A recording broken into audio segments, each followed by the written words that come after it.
Hello guys, good morning. ফিরে এলাম নতুন ভিডিও নিয়ে। আর এই যে আমাদের এখানে সকাল থেকেই মেঘলা ওয়েদার।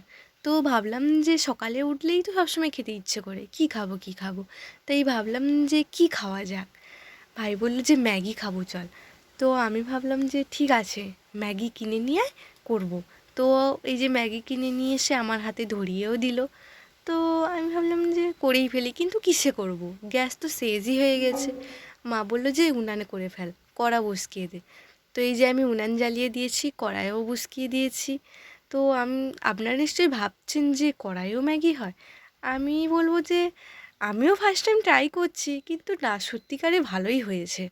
তো আমি যে পেঁয়াজ কুচি, তারপর টমেটো কুচি, লঙ্কা কুচি, আমি এইভাবেই কিন্তু ম্যাগিটা করি। আর এইভাবে ভীষণ টেস্টি হয় ম্যাগিটা।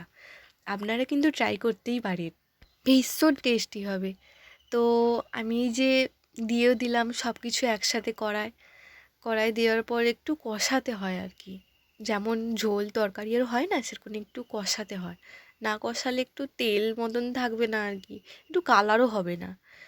তো এই যে কালারটা একটু হয়েছে, দেখতেই পাচ্ছেন আপনারা। তো এই যে ম্যাগিটাও দিয়ে দিলাম, তারপরে একটু বেশি করে জল দিয়ে দেবো আর কি, নয়তো ম্যাগিটা ঠিক মতন সিদ্ধ হবে না। না সিদ্ধ হলে একদমই ভালো লাগে না ম্যাগিটা, কিরকম শক্ত শক্ত হয়ে থাকে। আর আমার আর ভাইয়ের একদম সিদ্ধ না হলে একদমই ভালো লাগে না। আর এই যে মায়ের পাশে আনাজ করতে বসে পড়েছে দুপুরে রান্নার জন্যে। আর এই যে আমার ম্যাগিটাও হয়ে এসছে, লাস্টে আমি একটু ধনেপাতা দিয়ে দিচ্ছি যাতে একটু গন্ধটা হয় আর কি।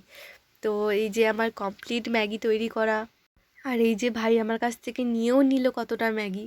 তো কী আর বলবো, একটু কম্প্রোমাইজ করতেই হয়। হ্যাঁ, ওকে, ফিরে এসেছি পরে ভিডিও নিয়ে। Ta-ta, by.